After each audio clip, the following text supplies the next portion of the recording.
Hello, Likers. Welcome back to our channel. It's me, your favorite one and only baby girl, Malaika. So today we are doing the review of Where We Got It Wrong of Mr. Loy episode 39. Yes, if I'm not mistaken. All right. It started in Ejike's office where he was on the phone with his accountant. Um, I think his account officer or the bank manager, something like that, where he's banking. So apparently, he wants to loan, he wants to borrow over 400, he wants to borrow 400 million naira. He's talking, the woman is asking for a collateral. He wants his house as a collateral. So he's confused. It's like, I have an account with you people now. I have multiple accounts with you guys. So why would you be asking my house as a collateral? So Dan walks in and he signals Dan to have a seat. And the woman was insisting that that is what they want. So Ejike was like, okay, I'll get back to you. So Dan was like, what's up? So he told Dan that he has called his bank. He has multiple accounts with them. And in those accounts, there are over like millions of nairas, hundreds of millions of nairas, if not billions of naira. That he's just kind of surprised why they're asking him for his house as a collateral. He doesn't understand. And that was like, but that's no big deal now. You should just accept because by the way, you're going to succeed in the business and you that's nothing. You give them back the money. He's like, no, not his house. Dan was like, are you scared? It's not his courage. He does business courageously. Why will he be scared? It's just that it's he doesn't see any reason for it. So apparently Dan is the one who brought this business to him, my people. Like as you see, when somebody wants to bring you that, it takes somebody very close to you. The person will not come from outside. They should not lie to you. Your enemy always comes from within. Dan brought this business knowing fully well that it's a scam. Because look at his life. He was like, he's encouraging Ejike to take that option of putting his house as a collateral so that you'll be owned maybe by him afterwards.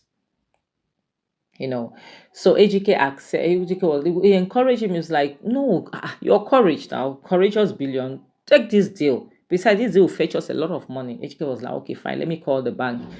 So Ejike now called them. They move to the next scene. So the next scene is Andy coming to Ejike's place. No, the next thing is sorry, the next thing is Andy, yeah, going to see Chingu, to check on her. He went to the house. Chinwe was the one who received him at the gate. Like Munachi is not here. He was like, no, he didn't come to see Mona, he came to see her. She was like, for what? What for? So Andy was like, why are you bitter? Why are you like this? Like, what's up? What is it? Life is too short. You don't need to be too serious. Why are you? What is it? What did I do to you? And to her, Chinwe, anybody, Chinwe is more like she's against the entire world. So long as you're supporting Ejike, Chinwe is against you.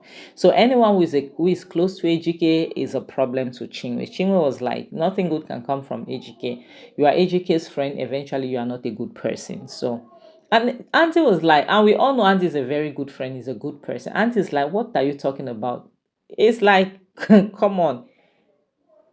Will you stop this? Live your life, okay? The world is not against you. Life is too short. Live your life. Take care of your child. I came to check on you because Monachi told me that you are here with your child and your child is sick. Educate you out of the house. That's why I'm here to see if you need anything. She's like, I don't need anything. And we know Shiki come she doesn't have you know.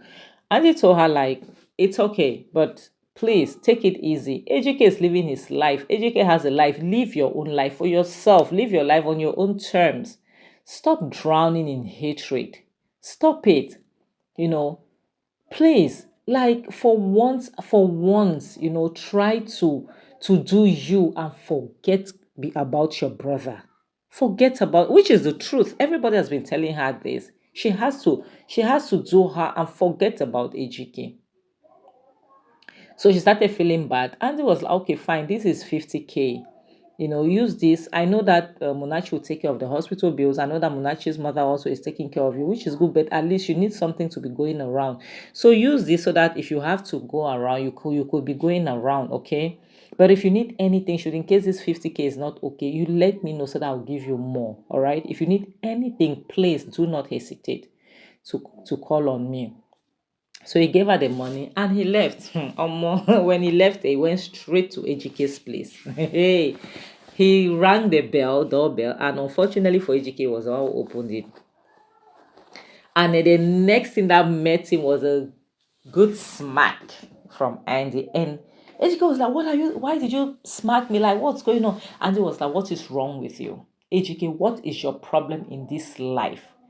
Why are you like this? What is it with you?" So Andy got pissed based on the fact that, based on the situation he met Chingu, like a child is sick. Your sister is here with her child, a sick child, and still you make her up to she has to leave you, or you throw her out of your house. Andy really needed to give that correction to Ejike. And Ejike was like, "You slap me in my own." Andy was like, "Yeah." So trying to punch Andy dodge, and they were like just rough handling themselves. And Munachi heard the scuffle from upstairs, so she decided to run downstairs, trying to like, "Andy, what's going on? What are you guys doing? Stop it!" By separating them, Ejike accidentally pushed Munachi, and she fell. She hit her head. She fell on the ground. So they stopped. Andy rushed to her. Ejiko is supposed to rush first, but your best friend rushed. Your friend, to you, is not your best friend, but that's obviously your best friend. He ran to Munachi, was like, "Munachi, what's going on? Munachi, please wake up. What's going on?" So Andy was checking on Munachi more than Munachi's husband.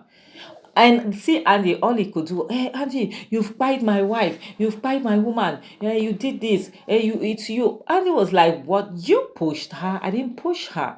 You pushed her. So why are you blaming me?" And Ejike was like, "If you didn't come to my house and smack me, we wouldn't have been fighting for her to come down. So if anything happened to her, it's you." And Andy was shaking on Munachi, realized that Munachi wasn't breathing. So he was like, "Okay, let's take her to the hospital." What's going on? Ejike was shivering. So apparently, allegedly, Andy has to carry Munachi to the hospital, and was there while waiting. Like, they just show where he was at the hospital. Then they showed now Ejike, and Ejike called on his paddy. Dan, he came. He was like, "What's up? What's going on? Why would Andy come to your house to fight me? What are you telling me, that Andy came to your house to fight you?" Ejike is like, "Munachi has spied, like, you spied my wife, and blah blah blah. So tell me what happened." So Ejike now narrated what happened to Dan. And Dan is trying so hard to destroy Ejike. And Dan, like, Ejike's downfall will be Dan's happiness. We all know this. So Dan is telling, instead of telling me, "Okay, fine, let's rush to the hospital," he's telling Ejike, "You know what? It's fine, but we'll say it's Andy." It's like, no, Ejike is even telling him, "No, it wasn't Andy. I pushed Monachi. I accidentally pushed her, you know." Dan was like, "Hey, it doesn't matter. If Andy didn't come to your house, would it have happened that way? It wouldn't have happened that way. So you cannot blame her. You cannot blame Ejike. Sorry, you cannot blame yourself. It's him. It was Andy. By the way, it's okay. Don't worry. When the purpose come, if anything happens to Monachi, the purpose asks, I will say I was there. I was there when it happened." And Andy was like, "But Dan, you were not there. You just came now. You say it doesn't matter. It will be my word, your word against his words." So just see the kind of friend Ejike has as a supporter. He's like, "Don't worry, I'll support you. If somebody has to take the fall for it, it's going to be Andy, not you. You're not. It's nothing is going to happen to you." So Ejike was like, "Okay, let's go to the hospital. Let's rush. Let me." So he's like, "What hospital?" Then imagine, you, the husband, I don't even know the hospital where they took your wife to. Now he's looking for his phone. He wants to pick up his phone to try to call Andy. So he rushed upstairs. Now look at Dan's expression downstairs. He's laughing. No, like, "I'll get you." To him, that's what he's saying in his mind. Like, I'm getting there. Like as honestly, there's this thing I always tell people: be mindful of the people that are around you. Be mindful of the people that you keep around you. These days, people's loyalty ends where your commitment to them ends. Do you understand? They are loyal to you based on what they are gaining from you. Some people are in your life just to destroy you, because they'll look at your success with one eye, like with a side eye. They are not happy. about what you're doing. So be careful of the people you drag beside you, all in the name of friends. Because someone like Dan is one of those people that you will take, no, this is my bestie, but that person is the one buying you behind your back. Like us, we are going to end this video here. Please tell me what you all think about it. Please like, comment, subscribe. Don't forget to share. Don't forget to hit the notification bell so that be the first to be notified whenever I post any new video. And for those who are my returning subscribe, my likers, my lovers, I love you guys so super much. And on this note, I have to say bye, guys. Take care of yourself. I love you so much. Mwah.